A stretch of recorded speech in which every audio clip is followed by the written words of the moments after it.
Welcome to We Kinda Need a Revolution, a special limited series of the Club of Rome podcast, where we explore bold, intergenerational ideas for shaping sustainable futures. I am Nolita Mvunelo, a program manager at the Club of Rome, and in this episode, I am excited to be joined by feminist author, social critic, and member of the Club of Rome, Minna Salami, the program chair at the New Institute. Together, we unpack the central question of her powerful book and essay, Can Feminism Be African? Exploring how African feminism offers a unique lens to understand ideas of freedom, identity, and power in a world shaped by crisis. We dive into class and generational tensions, the influence of colonial legacies, and the personal experiences that inform Mina's vision of what it means to truly be free. Hi, Mina, how are you doing? I'm very well, thank you. How are you? I'm good. I'm good. Thank you so much for joining us. What brought you to the work that you do? I've always been someone who was very observant and opinionated at the same time. And from a very early age, I one of the ways in which I expressed that was through writing. So already as a child, I would write little columns in like my school magazine, and they were typically about topics that had to do with society. Like I lived in Nigeria, so I wrote pieces about uh, democracy in my country or whatever, stuff like that. And so when I discovered the technology of blogging in the early noughts, I automatically and very spontaneously set one up. This was probably around 2006 or so, so very early days of blogging. And then that sort of evolved. And then in 2010, I launched my what became my blog, which I still have, called Misafropolitan. One of the key essays that you wrote was about feminism being African.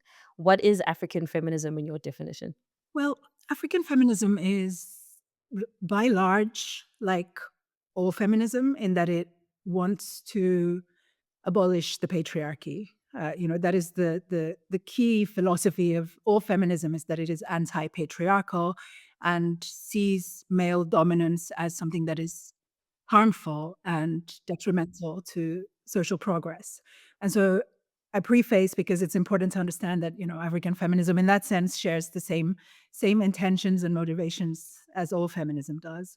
What makes it specific is, of course, its connection to the continent. Patriarchy, it looks and feels and operates in somewhat different ways in relation to Africa. Uh, which means, for example, that African feminism is concerned more with tradition than maybe a kind of white Western feminism might be.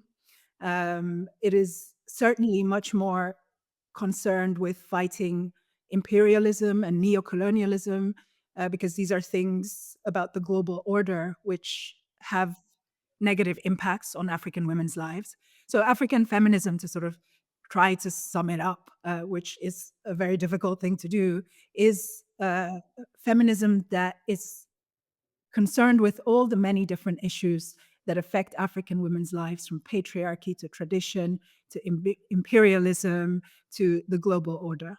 It's incredibly complex. I think reading some of your work and being a young African woman myself, a lot of it resonates with me. I think to your point that you're making about it being about questioning traditions.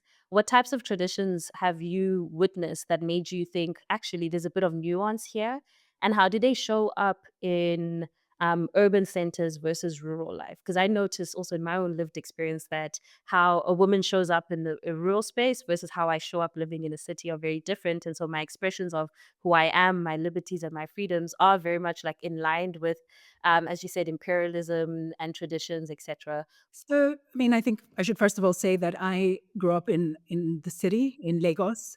So my experiences of rural Africa are limited. So, yeah, tradition in Africa, it's such a complicated and paradoxical space because many of the traditions that may be harmful for African women's lives, may also contain elements of empowerment. Because we are a continent whose history has so much been negated through the transatlantic slave trade, through the colonial narratives, we've lost so much of our history, really. And with that, of course, also traditions. And there's something, I think, quite empowering and enriching about recuperating many of those traditions. So let me think of some concrete examples.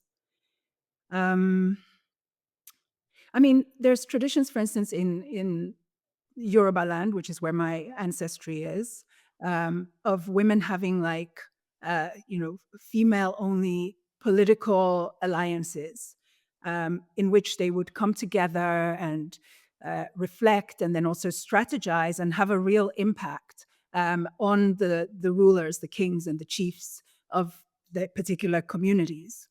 Um, and these traditions are and were, of course, very empowering in some way. But at the same time, they were part of a patriarchal structure in which it was, like in the Yoruba lineage, there has been one female Oni. The Oni is the sort of highest, the king, the royal king of Yoruba land.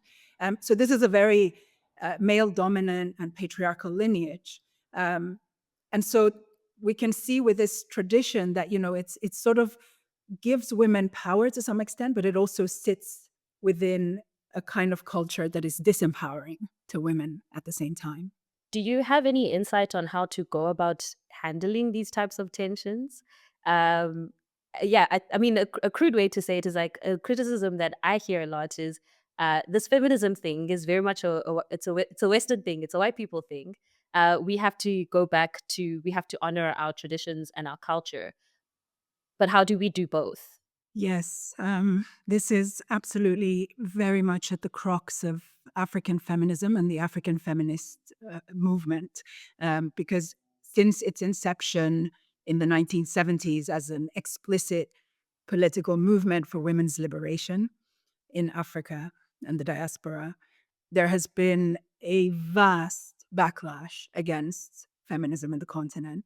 And the underlying argument and of the backlash is precisely this notion that feminism is not something that is, home to Africa. It's a Western import, it's un-African, there's all these kinds of uh, very harmful and ungrounded positions that nevertheless have had a wide traction. But nevertheless, so within African feminism, I mean, there's just been so many answers to your question, and it really depends on uh, which feminist you're speaking with, which region they're in, as you asked previously about like rural Africa versus urban Africa. I think the way in which we negotiate and negate space between like valuing and even loving our indigenous traditions uh, vis-a-vis how we, respond to our real desires to express autonomy over our bodies, over our choices, over the ways that we think and live our lives. There's really a tension there. It's not an easy thing to. There's no straightforward answer in a sense. But I do think that it's very important to do the latter, and to the extent that indigenous traditions present obstacles to a woman being able to thrive and express agency, then I would choose the expression of agency. And maybe therein, that's where there are possibilities to kind of draw inspiration from indigenous traditions without maybe embodying them fully. I remember reading a very wonderful article by a South African or Zimbabwean writer, Sisonke, I cannot pronounce her surname, Simang, I think it is pronounced, something like that. But she writes about this kind of practice of the dowry at a wedding, which is a very patriarchal practice tradition. But she somehow, like, I can't remember the exact details, but she incorporates this into her wedding in a way that feels empowering and that is empowering. So, there's a way to negate these spaces, I think. Mm. I'd be very interested to read that on how to make it empowering because that is very much a tradition that's still practiced in my culture. And there've been like incredibly heated debates about that, about why are we still buying women or, whatever perception there is. How are we forging pathways towards the future without spending too much time venerating the past? Which brings me to my question about African feminism as an opportunity to bring forth well-being on a healthy planet. Is there a connection between those two things, and what are the opportunities that it presents for us? Our planet and our environment is absolutely one of the very important issues for African feminism at large, because, for one, Africa contributes, I think it is 2%. It's like between 2 and 5% of global warming, right? Um, and I mean, and yet the continent is so much impacted by what happens, to our climate and from other continents' contribution to global warming. And so this shows again how, because of course, climate change impacts African women's lives detrimentally. Women in the continent are responsible for so much of agriculture and farming and all of the professions that are related to the land. And so climate change, of course, is impoverishing a lot of women in the continent. And yet at the same time, there's this cultural narrative about how, women generally, but specifically African women's bodies are just so much connected to the soil. There's this really romantic imagery about Mother Africa, and that's, of course, often shaped as the continent and as a woman at the same time. Um, and so again, it's how do we grapple with this tension where on the one hand, the African woman is so much revered and positioned as a solution even to how we deal with, connecting to our planet. And yet at the same time, her needs and her knowledge about the planet is negated by patriarchal cultures. Yeah, that's such a big risk. I feel that all the time, the overburden and over responsibility that is placed on African women when it comes to the challenge of climate change or just generally going towards well-being in the future. And then at the same time, the added complexity is that there will be this demographic boom that's coming very soon. And so, on top of being like the most agriculturally active, and we're seeing a lot of data about like young Black women being the most educated and making a lot of money, etc. And then on top of that, the coming burden of parenthood of 75% of all Africans being under the age of 30. I worry about how much of a responsibility there is on African women, but also young African women in general. Is this something that you have reflected on? And if so, how do you think that it changes the dynamics socially? Whether it is about the patriarchy and feminist discourse in general, but also how we organize various social structures across the continent. Well, I think this speaks to the urgency of African feminist work even more.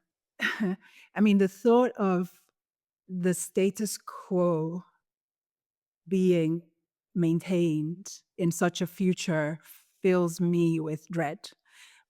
Because at the moment, the kind of implications of patriarchy on African women's lives is so destructive and painful and dangerous. Which is not to kind of paint an image of gloom, because of course I think, we are such a resourceful continent, and women in the continent and the diaspora are especially just so strong, so resilient, but also so imaginative and brilliant, as you say. Like, I didn't actually know about this statistic about Black women soon being like the most educated um, demographic. So, I do feel that we will continue to tap into that inner well of strength and power and imagination.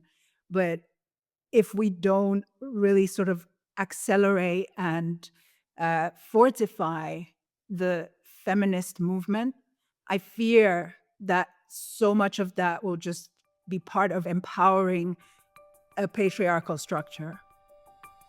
You are listening to the Club of Rome podcast, the place to discover bold ideas from change makers tackling the world's biggest challenges, from climate crisis and inequality to systems change.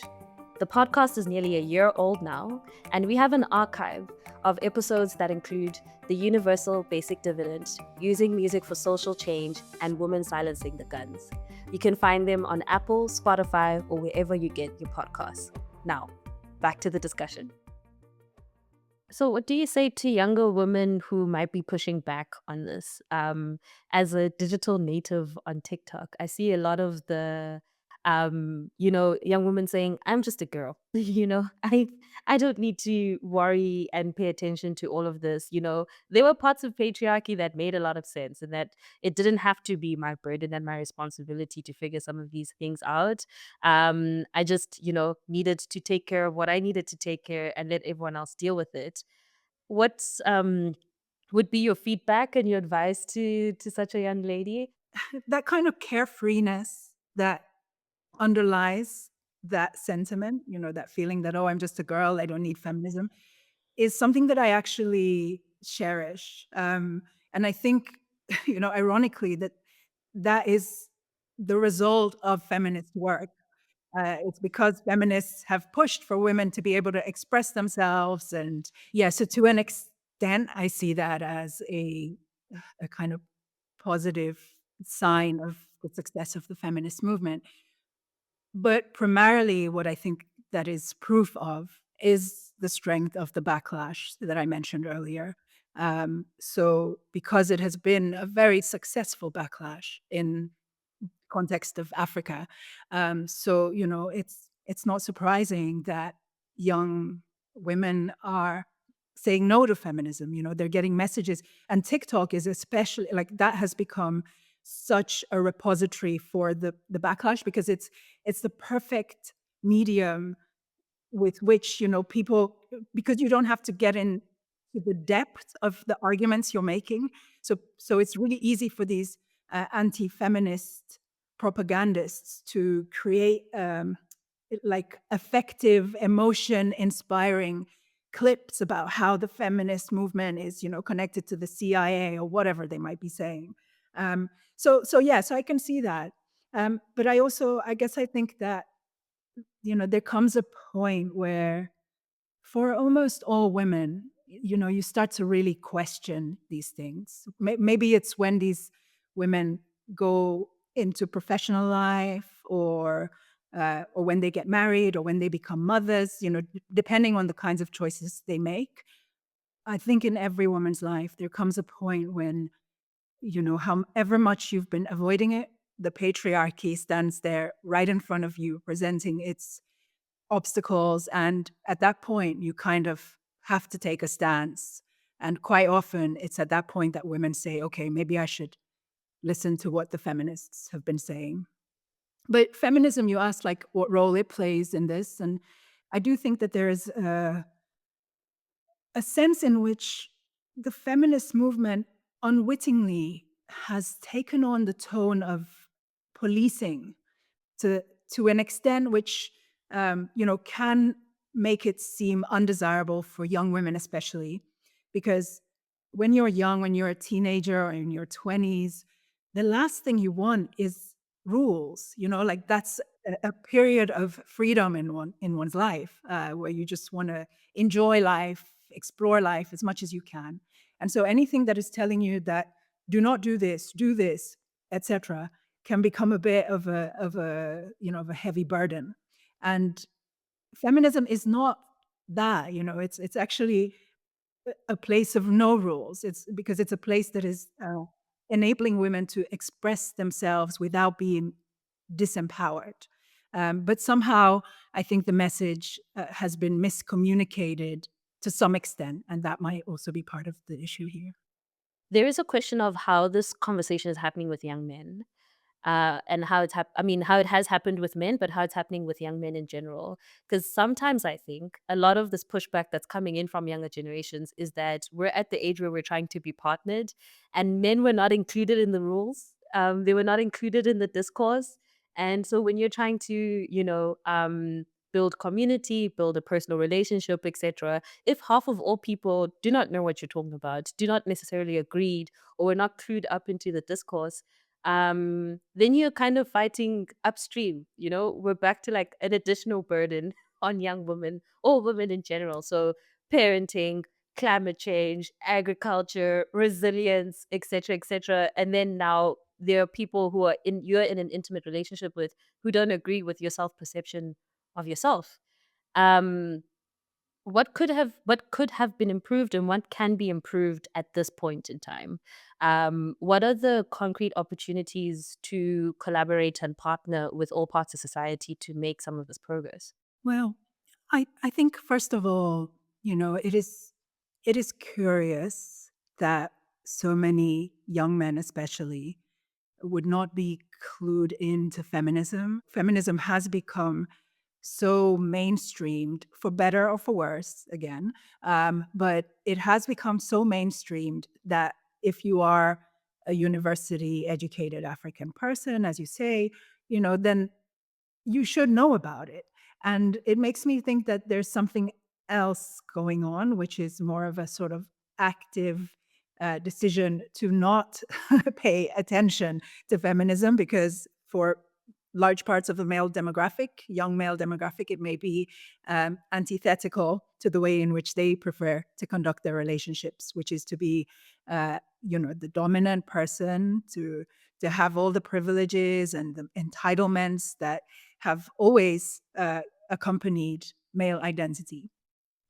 So that's the first thing. And I think it's important to state that, because that then speaks to what a potential way forward might be, which definitely, in my view, would not be that young women then denounce feminism because young men don't know what it is and find it difficult. I mean, that that of course is, a very central problem to feminism, and has always been that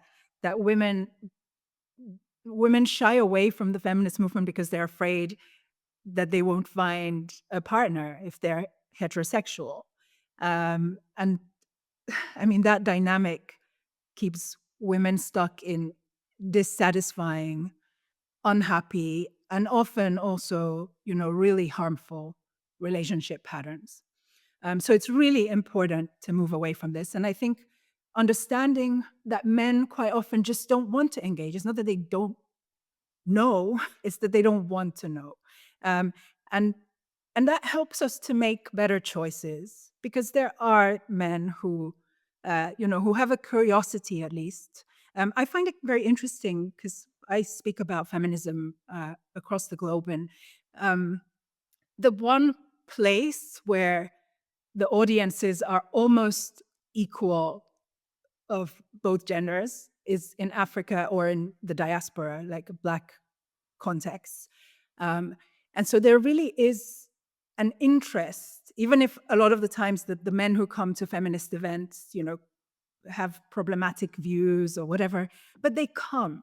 And so I say that because I think that, for one, women should be encouraged to make choices uh, in which you can talk with your partner about the things that matter to you. And if feminism is one of those things, then you need to choose partners with whom you can have feminist discussions. Otherwise, you're going to have to censor yourself for as long as you're in that relationship.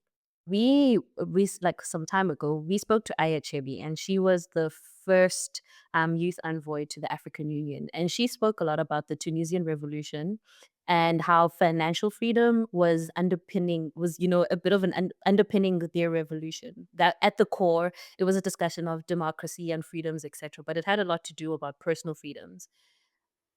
Are there any fundamental desires and changes that you believe are common amongst African feminists today? Or like what unites African feminists and what goes across borders and struggles? Is it also as fundamental as financial freedom makes the difference? I'm glad you mentioned Aya because I really love her work. She's doing some amazing things. And yes, I mean I agree with her that like economic freedom, financial freedom is certainly one of the things, one of the desires that feminists across the continent and the world share. Like it's such a big problem, and it's really one of these feminist issues that has become so bogged down with a kind of uh, NGO, technocratic World Bank type of speak. And so we hear it and we almost like the brain just puts it aside, like, oh, yeah. But, it's really a very, it's a psychological and to some extent even a spiritual problem. Like if you cannot have, if you don't have the means and even the opportunities with which you can empower yourself financially, then you really are dependent on those in power. And those in power, of course, are predominantly men. And this goes across class as well. So, if you are part of the poorest bracket, you would still, as a woman, be even poorer than a man in that class demographic, so to speak. And so you're without economic independence, you are so dependent on men. And they can, of course, take advantage of that in multiple ways. So I think this is a key issue for the feminist movement and will always be until we achieve economic equality. But there are so many. I mean, I think all of the feminist issues, like there's the desires for sexual autonomy, both in terms of like pleasure and choice, but also in terms of sexual expression, queer people wanting to have rights to exist, which, is being so compromised in Africa at the moment by populist governments. Um, and then there's desires for uh, epistemic freedom. This is a topic that features very deeply in my work, working on knowledge production and just that desire to be able to shape knowledge because knowledge is so fundamental to how we structure our culture and our societies. Um, there's desires to change tradition, to free Africa from neo-colonial exploitation so that we can own our own resources in ways that then empower women and girls. Because, it's one thing for governments to claim back resources, which is already not happening enough. But then when it does happen, the question of exclusion of girls and women is still not brought up. So there's a desire for political representation so that women can have a real impact on African political life. So yeah, I mean, I just think there's so many issues, sadly, that we share in common a frustration about. And so it brings me to one of my last few questions, which is, so why did you join the Club of Rome? And is there anything in particular you hoped it would help you accomplish in joining the association?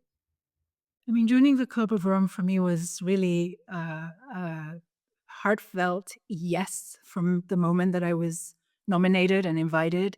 The Club of Rome aligns so much with the things that I am passionate about. So, speaking again of the kind of struggle for epistemological freedom, for different ways of knowing.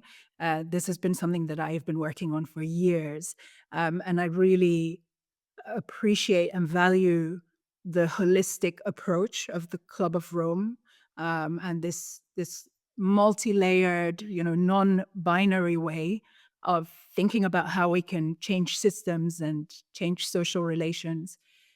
So I feel very much of an alignment with the ethos of the Club of Rome. And then I also joined because of the amazing people that are part of the Club of Rome. I've met many who are just incredible, but also, sometimes just participating in the online conversations or even just like checking out the work that other members are doing and getting updates about that is very inspiring. So it's really one of my favorite places to hang out, so to speak. Awesome. This limited series is called We Kind of Need a Revolution. So, if you could imagine one key nonviolent revolution that you could spark by the kick of a hand, what would it be? I mean, this is so easy. It's feminism.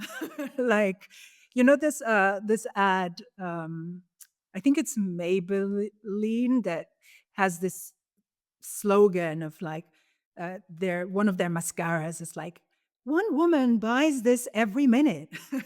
And every time I see that, I think this is how I want feminism to be, like feminism, one woman signs up every minute. And I don't mean to like commodify or make this, maybe somewhat strange analogy, but really that's the revolution that I very much for and that I'm a part of and that I really want everyone to join. I think it could uh, deeply and importantly transform our world. Thank you so much, Mina.